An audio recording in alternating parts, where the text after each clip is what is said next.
I wanted to welcome everybody to the VisualDx Clinical Education Series on Public Health Alert on Monkeypox. And it's really with great pleasure that I'm introducing Dr. Tosh Prasad, who's a quadruple board certified physician, boarded in internal medicine, pediatrics, infectious disease, and critical care medicine. Tosh has a subspecialty fellowship training in transplant and immunocompromised infectious disease, as well as a diploma in tropical medicine and hygiene. He now serves as the director of the Surgical Critical Care Unit, director of Transplant and Immunocompromised Infectious Disease, and the director of the Highly Infectious Disease Units at the University of Rochester Medical Center. Dr. Prasad has worked with VisualDx for the past 8 years and now serves as the director of Global Health for VisualDx. Tosh has a passion for digital solutions for public health crises and those that plague both our country and those around the globe. Tosh, take it away. Thank you. Thank you, Art. Thank you, everybody, for joining us. We're going to talk today on Public Health Alert about monkeypox. I'm sure everybody has heard quite a bit about monkeypox over the last several months. We're going to start with there's a terms of use slide, kind of goes into what you can and can't do. I'm going to assume you guys can all read that, and I'll move through it pretty quickly. Really, what we want to focus on for the talk today is some background on what monkeypox is, some information about the disease process. It is actually a disease we know a reasonable amount about. Monkeypox was first actually identified and described back in 1970 in Africa. And we've seen several iterations of the disease since that time. And it's sort of the center of an outbreak essentially this past year, that's affected more resourced environments in Europe and the US, as globally at this point. We're going to talk through how the disease process, how we believe it's transmitted, how it presents, how it's presenting in this current outbreak. The reason I say in this current outbreak is I'm going to try and draw some distinctions between how it has previously presented and what we know about it from the past and what we're seeing now. Because, for all public health crises and all infectious disease processes, information is our most powerful tool. And one of the things that the VisualDx platform really is so powerful with is the visual representation of these diseases. Monkeypox is something that, unless you have seen it in a couple of iterations, as I'm going to try to present here today, it can be quite difficult to kind of nail down. And so what we hope to do is provide you with a sense of what this disease process looks like, how it presents, what its risk factors are, and then also the mimics that kind of travel side by side with monkeypox as a disease process, because all of you in clinical practice know it's rarely as simple as a board question where we put the picture up and you got the answer as to what we're dealing with. So to start, and as we go, we're going to have questions at the end, but if anybody has questions along the way, I'm very happy to make it interactive. Please, send questions in through Art, and we'll address as we go. Monkeypox is a zoonotic virus. What that really means is the virus lives in an animal population. Humans happen to be sort of a host in which it can cause disease, but we're not the primary sort of reservoir for the virus. This is really important because as an orthopox virus, the other orthopox virus in that category, the one that I think people have drawn some associations with and that kind of scared people at the outset, was the other orthopox virus, which is smallpox virus. Now, monkeypox is quite different with respect to the kind of disease severity that we see in humans compared to smallpox. But the biggest difference that is sort of an import from a public health perspective is smallpox was really a virus of humans. Smallpox, we were the reservoir. The reason that's so important is that's why smallpox was eradicable. We could get rid of smallpox because as long as we were able to target and widely deploy vaccination, you could really take away the ability for that virus to get a foothold. Now, unfortunately for monkeypox, that's not going to ultimately be the case. Monkeypox, while we don't have a defined single reservoir, African tree squirrels. There's a whole group of small mammals in Africa where the virus can happily sort of circulate without causing a whole lot of disease. And then it jumps into human populations, as it's done several times in both Central and West Africa. This was first described, as I said, in 1970, and it really came to prominence and it was really brought to sort of clinical interest, in part because of the efforts to try and address the global problem with smallpox. As you guys know, it was an incredible global effort to eradicate smallpox. And one of the questions that was raised along the way by the WHO was there a concern that as we eradicated smallpox, widely deploying the smallpox vaccine, that other viruses, another virus might step into that niche and take its place? And monkeypox was one of the viruses that was looked at from that perspective. And in fact, there's a very, very detailed epidemiologic study done in the 1970s, late 1970s, in West Africa, really trying to identify the risks around monkeypox.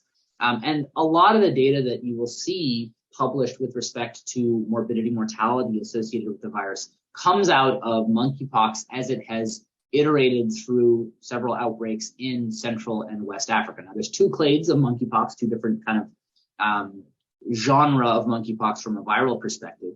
They are slightly different. The Central African Congo Basin form, that clade, has a slightly higher mortality rate associated. It's more severe. I'm not going to spend too much time on the African clades, only because what we're actually seeing in this current outbreak in the US and in Europe is acting quite a bit differently than the classical description of monkeypox. But where you hear this 10% mortality for the Central African clade, 3%, slightly less, lower mortality, less infectious form in the West African clade, that comes from this historical data. The current outbreak, we believe, is born of the West African clade. It's that genetic clade of the virus, so it is less infectious and less severe overall.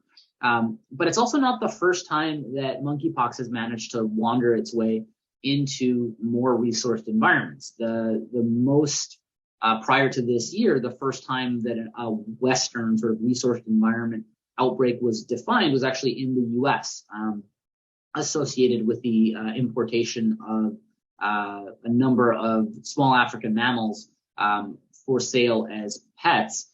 They happen to be housed in a warehouse in the US side by side with prairie dogs, which apparently are wonderful pets, interestingly enough. The virus managed to jump from the African small mammals into the prairie dogs, and as the prairie dogs were sold as pets, transmission of the virus occurred from handling of the animals, from exposure to the saliva, bites, that sort of thing. It was a fairly limited outbreak.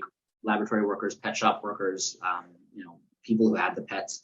But it was fairly easily contained in that environment. And so when we talk about classical monkeypox, really what we're talking about is that West African clade. The clinical presentation of classical monkeypox is different than what we're seeing now. Classically, the disease is described as starting on the face and on the hands, and then it sort of has this centrifugal spread that kind of goes from the more proximal into centripetal spread into the extremities and trunk. Some of the classical descriptions were the involvement of the face, palms, and soles. Patients often had a preceding inflammatory syndrome associated with it. One of the big distinctions between smallpox and monkeypox was the presence of lymphadenopathy with monkeypox. You don't see that with smallpox. These days, you really don't worry about smallpox. It's pretty much eradicated. One or two laboratories may remain with it, but not really in human populations. One of the nuances described in classical monkeypox and seen in the current outbreak, though a little modified, is that these lesions evolve. They're not just one form. The classical description of the pustule with a central umbilication, we see that with monkeypox, but it's really important to understand that the disease has a temporal progression. We'll talk about it and we'll show some pictures of it as we go. But at the outset, The original lesions start as macules and papules. That lasts for about a day or two. And then those macules and papules will then progress to the formation of vesicles with clear fluid that lasts for, again, about 2 days or so. That progresses to the development of the fluid itself becomes cloudy. They become pustules with that more prominent central umbilication. And then at the end of that, which is about a week's worth of the progression of those lesions, the lesions crust. And the crust will last for about a week or so. And so that whole progression is about 2 weeks, thereabouts, 2 to 3 weeks. Sometimes, and depending on the underlying immune status of the patient as well as other parameters, there can be bleeding, there can be kind of more of a hemorrhagic presentation to those crusts. And they can be very painful at the outset. They become itchy as they crust. And then ultimately the crusts heal and fall off. And it's only after the crusts have fallen off that the patient's no longer contagious. One really important distinction from the current outbreak and the prior is that human-to-human transmission, while it's clearly been documented, clearly been demonstrated from as far back as 1970, really wasn't the primary mode of transmission. It was not the sort of primary mechanism. And that's completely different than what we see now. So as you all know, the current presentation of monkeypox is very much different than what's been described in the original outbreaks. It's really been much more, even though it's not a sexually transmitted disease, there's nothing specific about monkeypox with respect to a transmission from a sexual perspective. It has been much, much more heavily associated in the current outbreak with sexual practices and specific tight-knit sexual groups. And its presentation has been different in part because of that mechanism of transmission. So whereas the original description of monkeypox was so much more of that peripheral hands, face presentation, what we're seeing much more commonly in the current presentations described in two very, very nicely done case series, one in the Lancet and then the subsequent one in the New England Journal. We see much more commonly lesions presenting in the anogenital region, sometimes painful, sometimes painless. The preceding symptomatology of systemic symptoms of fever, lymphadenopathy, mucositis, that is not as frequent. It's still about 50%, somewhere between 40 and 60% of cases will still have some prodromal systemic symptom of fatigue, fever. One of the really common symptoms being described out of a number of STD clinics, particularly in the US as well as in the UK, is the association, the presentation of severe mucositis, of severe pharyngitis or proctitis, depending on the inoculation exposure. That's then followed by the development of the lesions. And while they don't always, it's much less common that they're developing on the face and on the hands, they tend to be more associated with location of transmission. So much more commonly lesions in the anogenital region, sometimes around the face, depending on the mechanism. And they're much, much less numerous lesions. So it can be as few as a single lesion, in some cases just a handful of lesions. They do follow that same kind of progression, though more often than not, they come to attention in that more vesicular and pustular phase. Again, the variation with respect to how painful they are, it seems to be case specific. Classically described as healing without significant scar, though some of these have developed scar. Tricky component to that is how much manipulation of the lesion. If they're itchy, people scratch, and that can exacerbate from the healing perspective. Lymphadenopathy, it's not that lymphadenopathy hasn't been seen in these cases, it's just not the widespread systemic lymphadenopathy kind of presentation. It's much more common if lymphadenopathy is described, it's 1 or 2 lymph nodes in proximity to in the draining area of where the original lesions initially present. As I mentioned, one of the sort of core symptoms that's been identified, not in all cases, but that sort of stood out prior to the development of the rash, and about the vast majority of patients develop a rash with this, almost 90%, is this associated mucositis, the proctitis, pharyngitis. Obviously not the most specific finding, but in the right context, that's a situation to be paying attention. Have they developed lesions? Keep an eye out for lesion development, etc. As I mentioned, this has been predominantly within some tight-knit populations. About 90%, 92 to 98%, depending on which studies you're looking at, have been in the MSM population, or individuals who've had sexual encounters with individuals men who have sex with men. In part, there's nothing unique about the mode of transmission of sexual intercourse in that setting that allows for transmission. There's nothing specific about this population that allows for monkeypox transmission. Monkeypox can transmit across any individual contact droplet. There's some reports of airborne, though it's much more in the context of close exposure. It just happens that because this is a very medically knowledgeable population, one that really, from extensive past experience with public health infectious processes, are much more knowledgeable about their health, much more likely to seek care, that it's really been identified rapidly in that population. And for what appears to be sort of reduction in case counts in the last couple of weeks, efforts from that population to really mitigate transmission and spread seem to be hopefully containing this. So we'll talk about some possible areas we have to monitor as we go forward. Now, we're going to focus from here on out really on images, and because I think so much of recognition of monkeypox and understanding what you're looking at is about seeing the images of how this disease presents.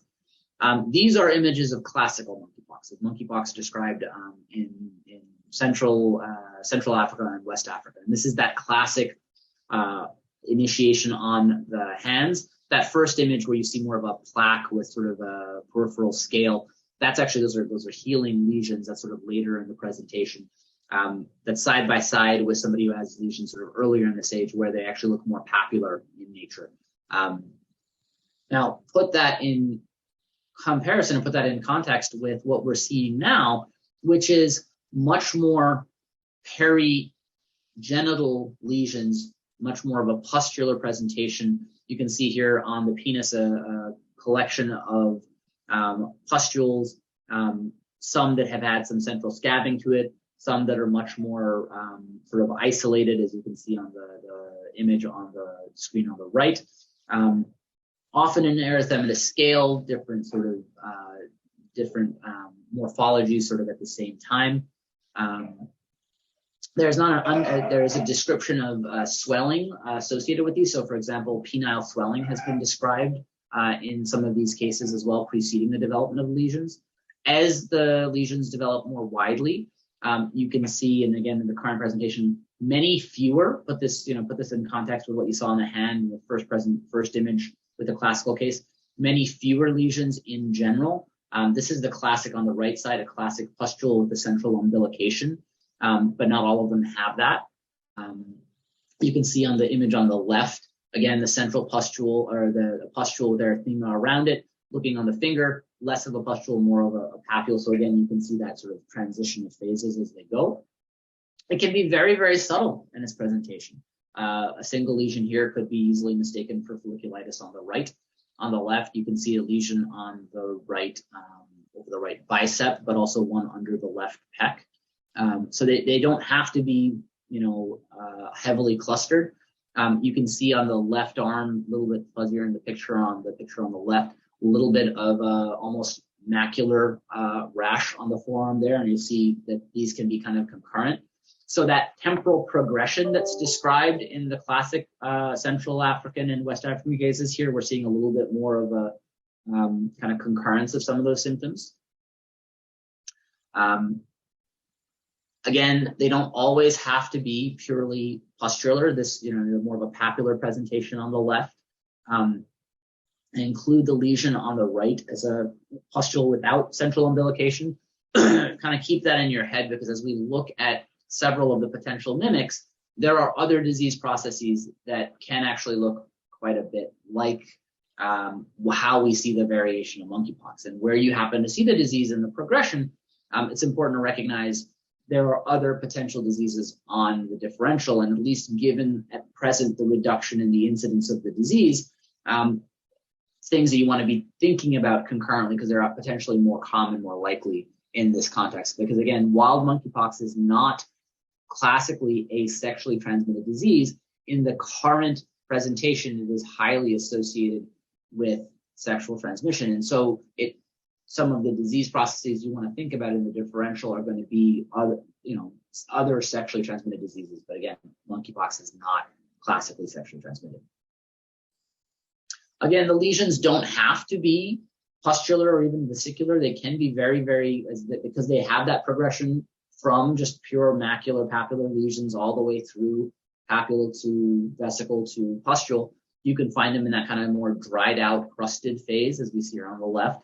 On the right, this foot, it's actually kind of hard to figure out where the lesion is. It's actually at the base of the fifth toe. There's a very subtle, what they described as a vesicular papular lesion. I think this came to attention because it was causing pain for the individual. And then as the lesion, as time went on, the lesion progressed through the stages and actually did become a pustule. So again, remember, this is a disease process that has a temporal progression. So it's really important to determine where you're catching it in the course of illness.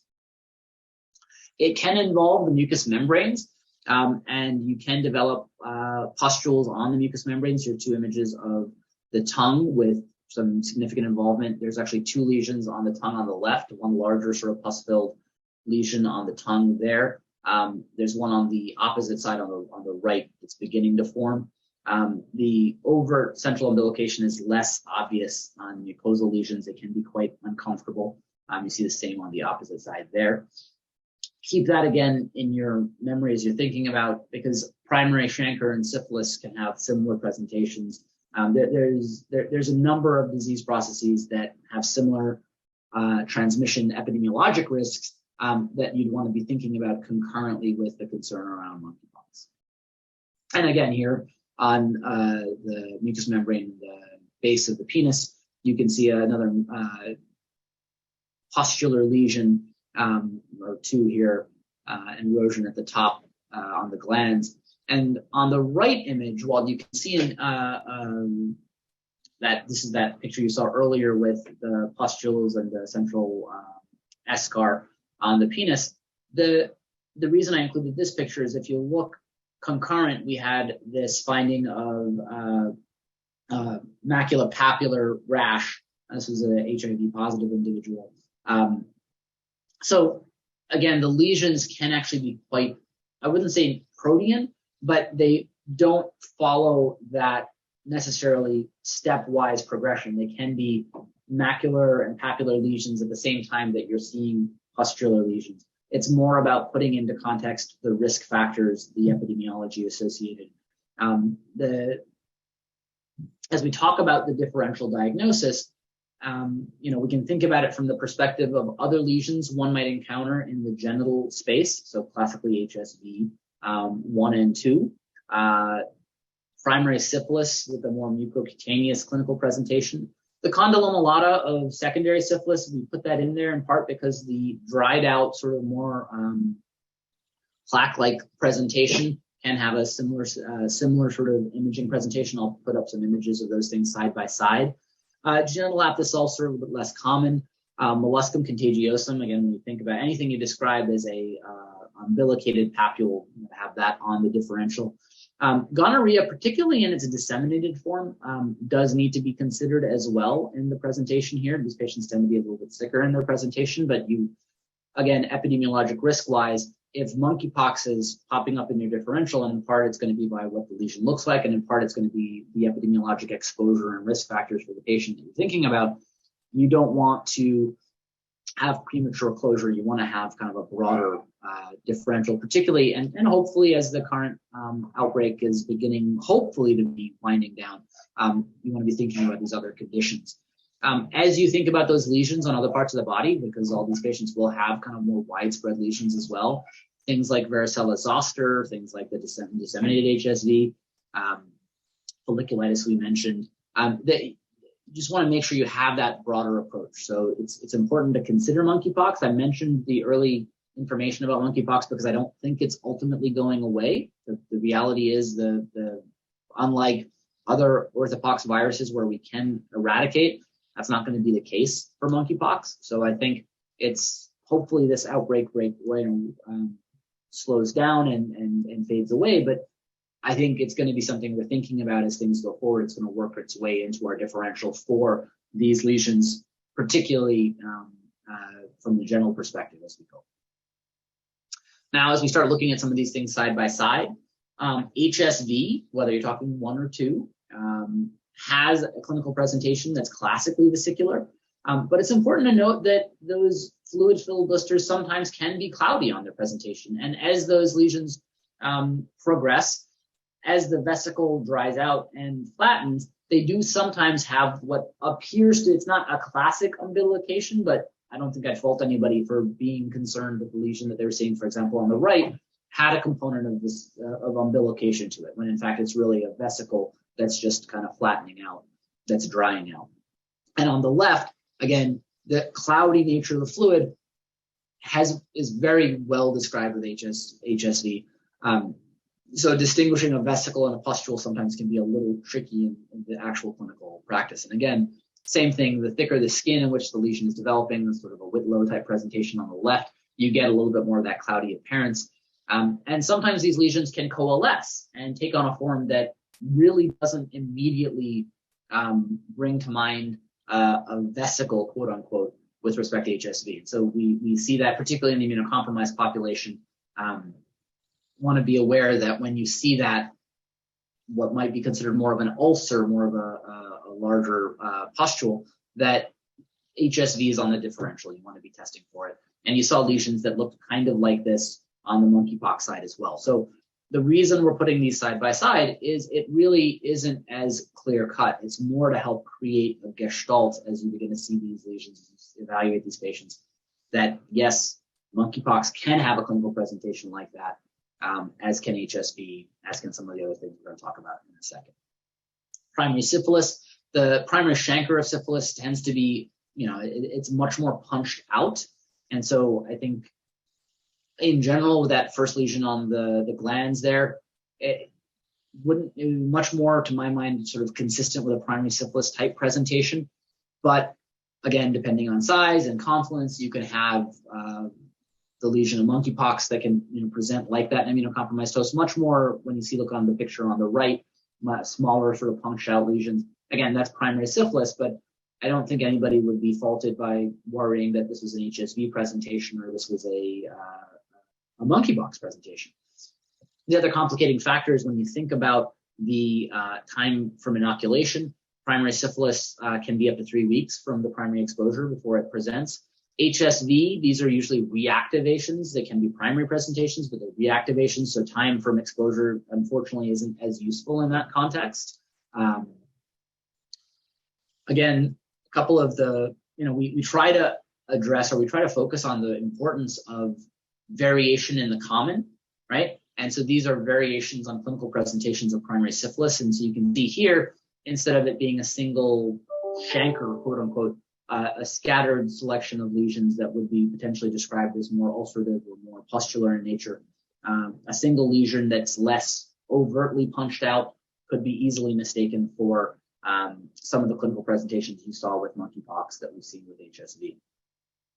The condyloma lata of secondary syphilis, later presentation, but again, look at that palm on the right and think about what that original image that I showed of classical monkeypox looked like. There really is quite a bit of similarity. Now, there's nuances that you can draw about how the scale is there, et cetera, clinical timing and presentation.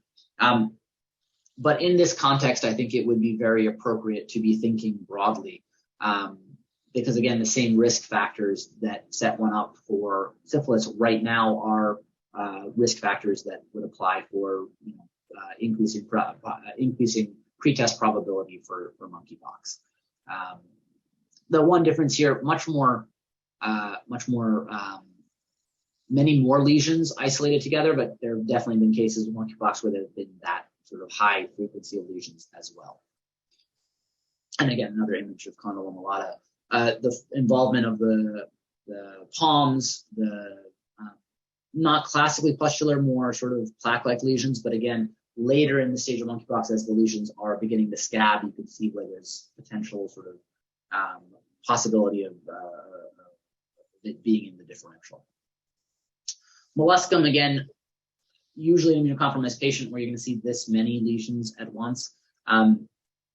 More of the dried component here, yes, a component of central umbilication. The clinical history is going to be a little bit more distinct there, but I wanted to show because if you think about some of the clinical presentations of not just monkeypox, but even HSV, it can fall within that category. There's less of a fluid-filled anything to kind of go after in that context, but worth sort of seeing them side by side. Now, disseminated gonorrhea I bring up only because it isn't something that people are used to thinking about with respect to gonorrhea. The gonococcus, Neisseria gonococcus, is able to disseminate just as other Neisseria, like Neisseria meningitis, can. In that clinical presentation in the disseminated form, you can get skin lesions. We think of gonorrhea classically as its, simple sort of genitourinary clinical presentation, but it can involve the oropharynx. It can have a disseminated form of the skin. And when you look at how some of those lesions present with respect to sort of the pustular nature, and then what the ruptured, sort of almost ulcerative lesions look like with the heaped borders afterwards, again, it's a clinical image that would not, to my mind, be the easiest thing to distinguish from monkeypox, again, being a disease process that most people don't deal with on a regular basis. The reason I mention it is disseminated gonorrhea or gonococcus is actually quite dangerous, but easily managed, right? Incredibly sensitive to penicillins. So having that broader differential, not having that sort of immediate, or trying your best to avoid the premature closure is so important. Being able to look at these images side by side, being able to kind of compare the clinical presentations, I think is absolutely imperative. Hard to do in a short time frame when you're seeing patients in STD clinic, urgent care, ED, derm clinic, ID clinic. But utilizing tools to really lay those images side by side to help kind of jog that memory is really important. Again, zoster, we throw that on there because, again, this idea of variation on the normal. We've all seen zoster, and zoster is fairly classical. So when we think it should never be, easy to mistake for something else. But again, it's not 99% of zoster that's going to get mistaken for monkeypox. It's that 1% that actually does have more of a pustular presentation, more of a cloudy fluid component. Some of the flattening and vesicular lesions that takes on that umbilicated appearance, one could certainly argue that in the context of a zoster clinical presentation, in the absence of, say, the epidemiology of sexual exposures, close-knit population dynamics, you have a patient who's been in the hospital for 2 months, immunocompromised, who develops these lesions on their arm in a dermatomal fashion, that's going to lead you towards zoster, right? It's really it's the epidemiology and the clinical presentation and the risk factors, as much as the clinical presentation, the morphology of the lesion, that should help guide you here. So somebody who has got these lesions, but has them in their inguinal, in a dermatoma along the inguinal region, it's going to have a broader differential. And we've had that happen not infrequently, where someone is worried that it's HSV, but it's actually zoster, or they're worried it's zoster, and it turns out it's actually HSV. There is more nuance to it, but I wanted to put these side by side so you could see that the clinical picture, the clinical image, can actually mimic some of the things that we've seen has been described with monkeypox. HSV, when it disseminates, again, important to know, just because it's not just because you see those vesicular lesions in a region that's not the anogenital region, that's not in the context of VZV dermatomal, both VZV and HSV can disseminate. We often like to, we hope we know that our patients are immunocompromised, but it's not uncommon for that first clinical presentation of the immunocompromising condition is actually the opportunistic infection when the patient presents with a disseminated zoster or a disseminated HSV. And that's what leads to the diagnosis of, say, their underlying CLL or their underlying other leukemia or HIV. Include your immunocompromising diagnosis here. So that more disseminated presentation, again, while it might raise the concern for something like monkeypox, which is more widespread, several of the human herpes viruses can do the same in the immunologically impaired host. And that immunologic impairment is not simply something like a leukemia. Somebody with a skin condition like eczema, we know eczema herpeticum, it can be a very, very active, very severe presentation of an HSV or even BCV presentation that's exacerbated by their underlying skin condition. How do we diagnose monkeypox? Suspicion is really absolutely the primary concern, the primary tool in our toolkit. PCR testing is our gold standard at present. There is capability in specific labs to be able to culture the virus, though outside of things like the CDC, that's not really commonly done. There are a few labs do have serology testing looking for IgM, but by and large, almost anywhere you're testing right now, particularly in the US, you're going to be doing PCR testing. That's done not only through the CDC. At this point, most academic labs have brought online PCR testing as well. So check with your local labs. They will be able to guide you in the direction of where you can get the swab sent for PCR.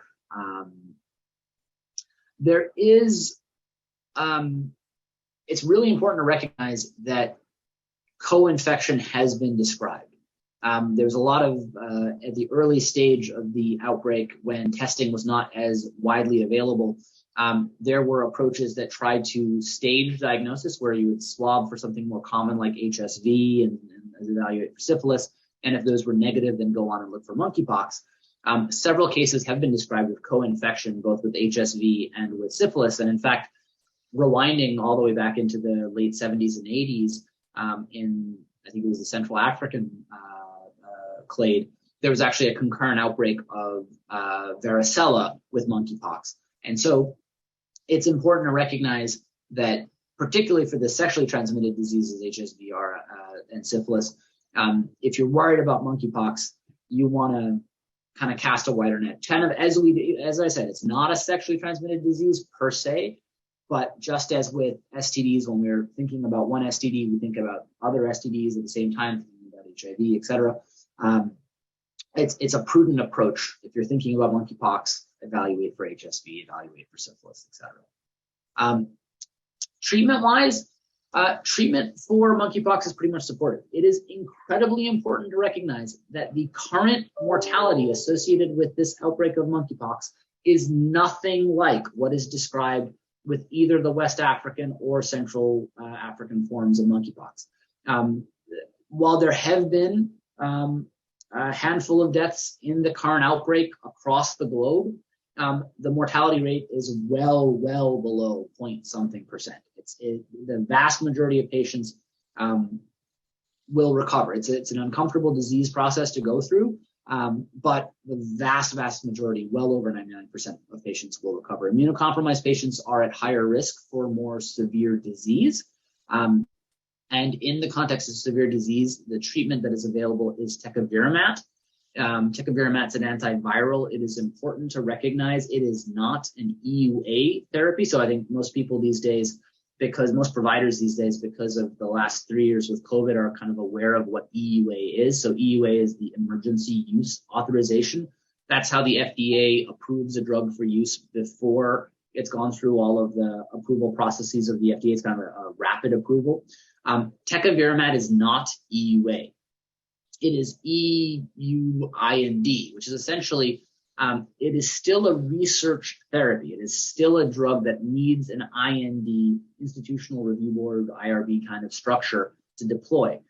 So it's worth determining where locally treatment may be available. It's going to generally be one of your academic centers, most likely. It's worth reaching out to them to find out. In our region, University of Rochester has a functioning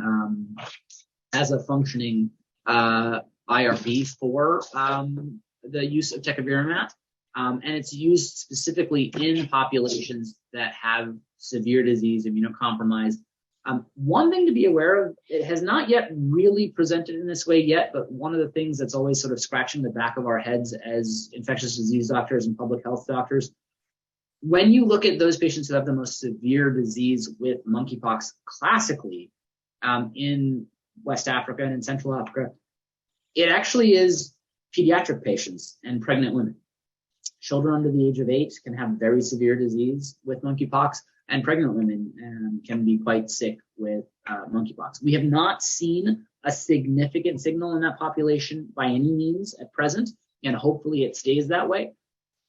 But the severity of disease that we see, in part because it's in a population that's actually generally fairly young, fairly healthy, and has really remarkably good access to healthcare, and has been very, very on top of identifying the disease process, really disseminating information and knowledge about the disease process and about methods to minimize and mitigate transmission. And it's really because of the incredible efforts of, in large part, the MSM population that the current outbreak has really been kind of brought to some extent under quite a bit of control. Hopefully the numbers are continuing to come down. So far, tecovirimat has been deployed in a handful of cases, majority in cases who've had significant mucosal involvement resulting in dehydration, inability to take oral therapies. Tecovirimat can be done by mouth or IV. And as I said, you do need to have an IND in place. So there needs to be some pre-planning from an institutional perspective to have it available.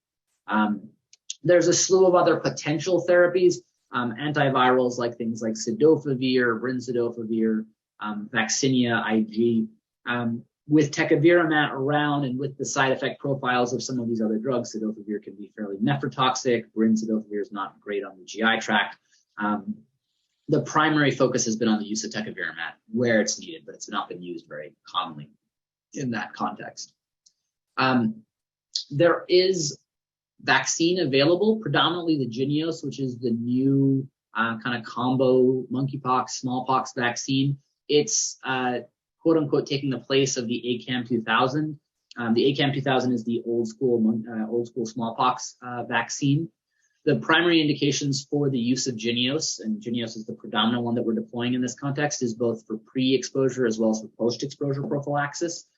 Pre-exposure is for populations that would be at risk for exposure to monkeypox, either due to specific sexual practices, exposure likelihoods, certain people in certain job environments where they might get exposed. Jynneos is available in that context for pre-exposure prophylaxis. It's also being used predominantly in the post-exposure prophylaxis, primarily for mitigating transmission. So if you have a patient who does not have lesions concerning for monkeypox, but is worried about exposure to somebody who had lesions with monkeypox or a high-risk exposure event, if you see them particularly within 4 days, administering the Jynneos vaccine can be used. It's kind of in patients who've been diagnosed with monkeypox, we try to identify sort of the first order exposures around them, try to capture them within the 4 days and try to get the Jynneos in that population. That can actually mitigate the actual transmission. If you don't capture them in the 4 days, if you capture them within a 2-week window, it's still worth doing the Jynneos post-exposure. It won't block the development of disease, but it will potentially significantly mitigate the severity of the symptoms. So it's being used in that context as well.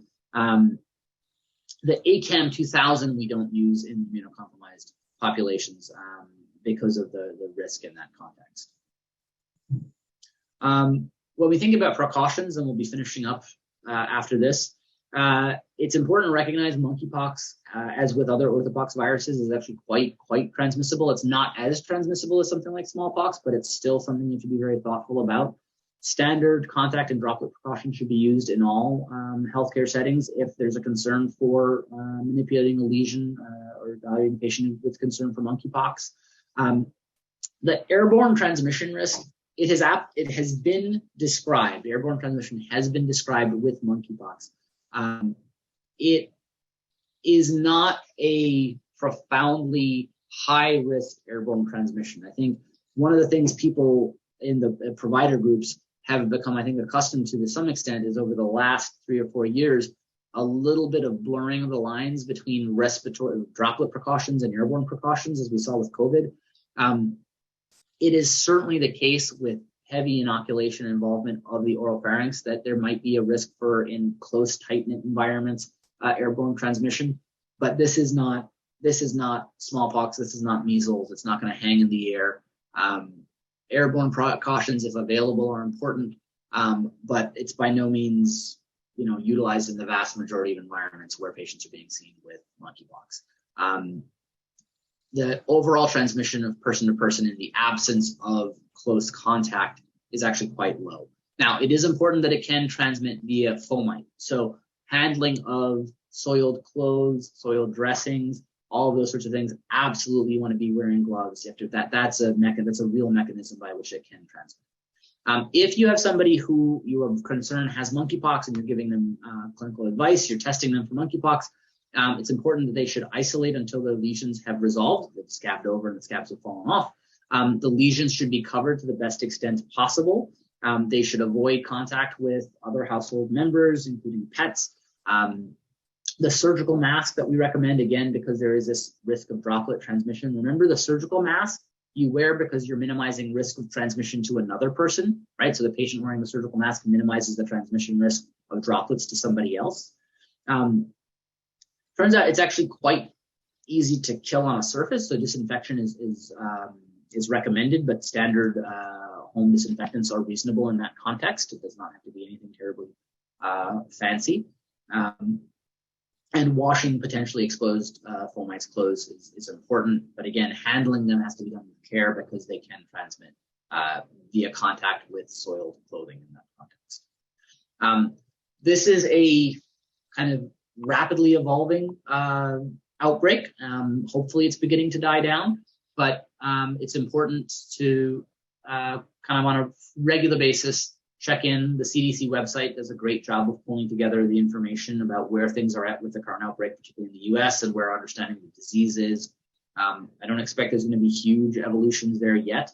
One space just to leave you with that we are monitoring, while the disease has been predominantly in the MSM population so far, as I said, there's nothing that restricts it to that population. It is a disease that transmits from human to human contact.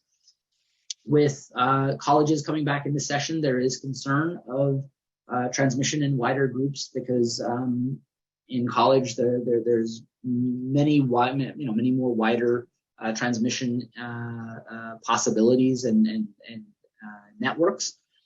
It has been described on a couple of college campuses so far, certainly not widespread, but college campuses are aware and are kind of monitoring in that space. And so something to kind of keep, I would say, for the next 2 months or so. Hopefully cases will continue to die down, but in a clinical perspective, I would keep kind of a weather eye. It may not necessarily be just the current epidemiology if things do transmit in some of these other sexual networks as things progress. So hopefully not, but certainly something to keep on your radar for the next month or two.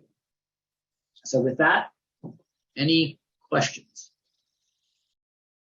Well, thanks, Tosh. That was a wonderful presentation. And I want to start with one question, was why vaccinate if morbidity and mortality are so low?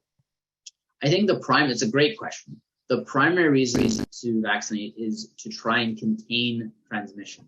As I said, right now, the morbidity mortality is, I wouldn't say the morbidity is low. Most people who've actually had monkeypox have not appreciated the experience. It's certainly not something somebody would sign up to go through.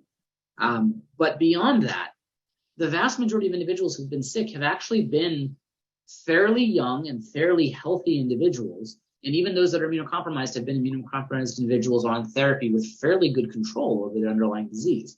It's because of the resources we have available and because of the population that's been affected that morbidity mortality has been low. If the disease process progresses, if it transmits into populations at higher risk, then we have significant concern.